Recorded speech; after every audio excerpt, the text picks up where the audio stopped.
What happens when we attempt to reclaim our dignity through vengeance? This is Olive from Ladies First, and today we're going to talk about how Maleficent embodies the struggle between bitterness and grace, between the temptation to harm and the quiet strength of forgiveness. Her journey offers us lessons in pain, power, and love. Lessons that illuminate our own, less magical but equally complicated lives. Betrayal is among the deepest wounds we can experience, not merely because it robs us of trust in others, but because it shatters the version of ourselves we believed was safe in their hands.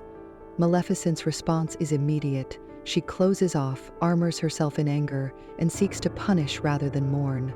And yet history and psychology remind us that vengeance rarely satisfies. It deepens rather than heals the wound. To be betrayed is to be offered a brutal but clarifying lesson, that trust is fragile, that loss is inevitable, and that we must decide whether to live as victims of our pain or architects of our resilience. We are often led to believe that strength is a function of detachment, that to be powerful, we must rid ourselves of sentimentality.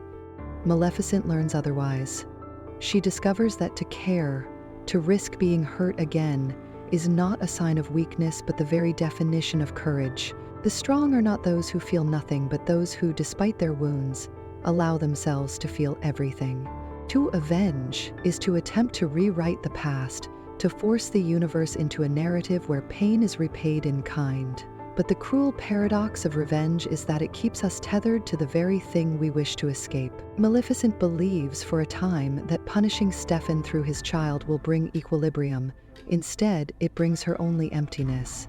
Her real redemption begins when she realizes that healing does not come from settling scores, but from rewriting our relationship to our suffering. We are told from childhood that family is destiny, that our blood ties dictate our deepest loyalties, but Maleficent shows us another truth, that love is not biological, but circumstantial, that our true families are not always the ones we are born into, but the ones we choose and who choose us in return. We often define ourselves by our worst moments, believing they are fixed markers of who we are. But what if our pasts were more malleable than we imagined? What if redemption is simply the willingness to edit our narrative? Maleficent does not erase her misdeeds, but she refuses to be defined by them.